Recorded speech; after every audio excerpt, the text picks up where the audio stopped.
नमस्कार दोस्तों, मैं हूं आपके साथ तनुज दीक्षित और आप मेरे साथ देख रहे हैं द न्यूज़ 50। हमारे देश में इस समय नफरत की जो जुबान है वो जमकर चल रही है और जो हिंदू मुसलमान के त्योहार है उनका ये नेता लोग जमकर फायदा उठा रहे हैं। अब देखिए, रमज़ान चल रहा है, रमज़ान का पाक महीना चल रहा है और 30 या 31 तारीख को ईद भी होने वाली है। दोनों में से 1 तारीख की जो है ईद बैठेगी और आज रमज़ान का आखिरी जुम्मा है, जुम्मे की नमाज है, मतलब अलविदा जुम्मा इसको कहा जाता है। लेकिन तमाम राज्यों में, खास करके उत्तर प्रदेश में साफ कह दिया गया है कि आप ईद की जो नमाज है उसे आप लोग अपने घर में बैठकर पढ़ें, मस्जिद के अंदर पढ़ें, लेकिन आप लोग सड़क पर नमाज नहीं पढ़ सकते। हम सपोर्ट भी करते हैं इस बात का। हम ये नहीं कह रहे कि ये फैसला जो है गलत है। फैसला बिल्कुल ठीक है, क्योंकि अगर सड़क पर नमाज होगी तो ट्रैफिक भी लगेगा और लोगों को थोड़ी सी परेशानी भी होगी। बिल्कुल अच्छा फैसला है। आपको बता दूं, खास करके उत्तर प्रदेश के संभल में और मेरठ में तो फरमान जारी कर दिया गया है कि सड़क पर नमाज नहीं पढ़नी है। प्रशासन काफी ज्यादा अलर्ट है इस बात को लेकर। और संभल में तो ये तक कहा गया है कि आप सड़क पर नमाज नहीं पढ़ सकते और आप अपने घरों की छत पर भी नमाज नहीं पढ़ सकते। हालांकि मुझे ये बात समझ में नहीं आ रही कि लोग अपने घर की छतों पर नमाज क्यों नहीं पढ़ सकते। उनका घर है, वो कुछ भी करें। और एक सवाल मन में ये भी है कि क्या रूल्स रेगुलेशन सिर्फ एक धर्म के लिए है? क्या वो रूल्स रेगुलेशन दूसरे धर्म पर लागू नहीं होते? देखिए दोस्तों, पहली बार ऐसा नहीं हो रहा है कि ईद, होली, नवरात्रे साथ में पढ़ रहे हैं, जुम्मे की नमाज साथ में पढ़ रही है। कोई पहली बार नहीं हो रहा, इससे पहले भी होता आया है। ईद भी हुई है, नवरात्रि भी हुए हैं, होली भी हुई है और जुम्मे की नमाज भी हुई है। लेकिन इस बार हमारे देश में पता नहीं देश के लोगों को क्या हो गया और ये जो राजनेता है जमकर इस बात का फायदा उठा रहे हैं।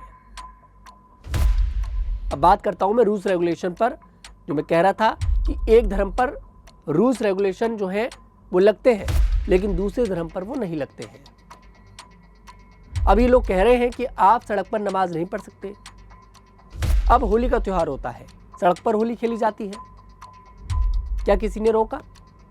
चलिए, होली जो है एक सटीक एग्जाम्पल नहीं होगा। हम बात करते हैं कांवड़ यात्रा की। कांवड़ यात्रा निकाली जाती है, बड़े बड़े नेशनल हाईवेज जो होते हैं उनको बंद कर दिया जाता है, रूट जो है वो डाइवर्ट कर दिया जाता है, आवाजाही जो है लोगों की वो रुक जाती है। कितनी परेशानी होती है, कभी किसी ने सोचा? अगर 15 मिनट की नमाज के लिए सरकार परमिशन दे देगी मुसलमानों के लिए तो क्या दिक्कत है?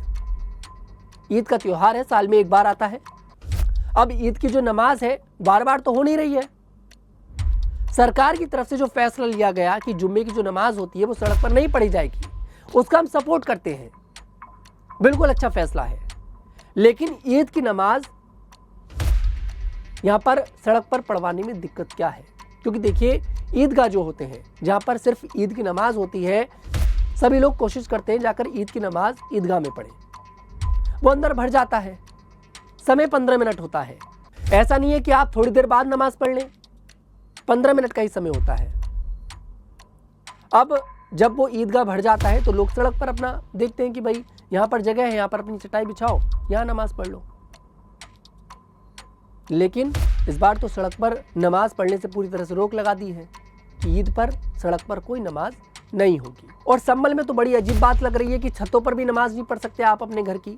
अरे भैया, उनका घर है, वो कुछ भी करे, वो छत पर नमाज पढ़े या फिर ना पढ़े, प्रशासन इसमें कौन होता है दखल देने वाला? इसलिए मुसलमान बोलता है कि हमारे साथ ज्यादती हो रही है, इसलिए मुसलमान बोलता है। और कहीं ना कहीं अब थोड़ा सा लगता है कि मुसलमानों की बातों में दम है। अब लगता है साल में एक बार आ रहा है ईद का त्योहार, क्या हो जाएगा? अगर थोड़ी सी खुशियां सरकार भी बांट लेगी उनके साथ तो क्या हो जाएगा? वैसे तो एक तरफ पीएम मोदी कह रहे हैं कि मुसलमानों को उनकी तरफ से किट दी जाएगी, 32 लाख मुसलमानों को। और यहां पर देखने को क्या मिल रहा है? उत्तर प्रदेश में आप सड़क पर नमाज नहीं पढ़ सकते, ईद की नमाज। जब आप कांवड़ यात्रा में रूट डाइवर्ट कर सकते हो, बड़े बड़े रूट बंद कर सकते हो, नेशनल हाईवे बंद कर सकते हो, तो 15 मिनट के लिए अगर प्रशासन उनका साथ दे देगा तो क्या दिक्कत है?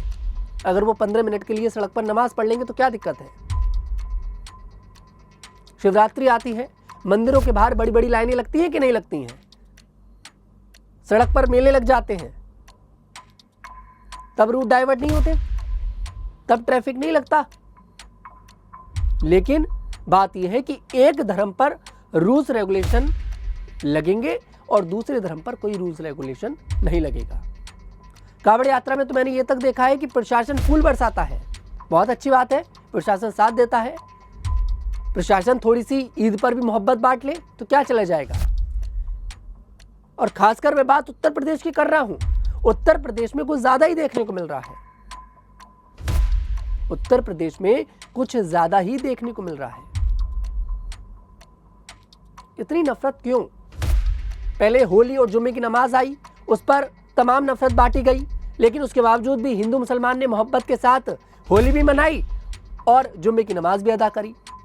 और फिर से नवरात्रे और ईद एक साथ पड़ गए तो इस पर भी ये लोग नफरत की राजनीति खेलने की कोशिश कर रहे हैं। लेकिन हमारे देश का हिंदू मुसलमान बहुत समझदार है, उसे पता है कि इन राजनेताओं की बातों में नहीं आना है, इसलिए वो अपने त्योहार बड़ी मोहब्बत के साथ आपस में मिल बांट कर मनाते हैं, मोहब्बत के साथ मनाते हैं। ईद है भैया, मोहब्बत का त्योहार है, गले लिखकर आप भी उन्हें मुबारकबाद दें, क्या दिक्कत है? सेवैयां खाएं, उन्हें अपनी गुंजिया खिलाएं, क्या दिक्कत है? लेकिन यहाँ पर एक धर्म पर आप इतने सारे रूल्स रेगुलेशन जो है वो लगा देंगे और दूसरे लोग को बिल्कुल उस पर कोई ये रूल्स रेगुलेशन नहीं लगेंगे तो गलत बात है, ये तो ज्यादती हो रही है, ये बिल्कुल गलत है। खैर, इस पर आपकी क्या राय है कमेंट सेक्शन में मुझे जरूर बताइएगा। मैं तनुज दीक्षित आपसे फिर मुलाकात करूंगा, तब तक के लिए हमारे साथ देखते रहिए द न्यूज़ 15।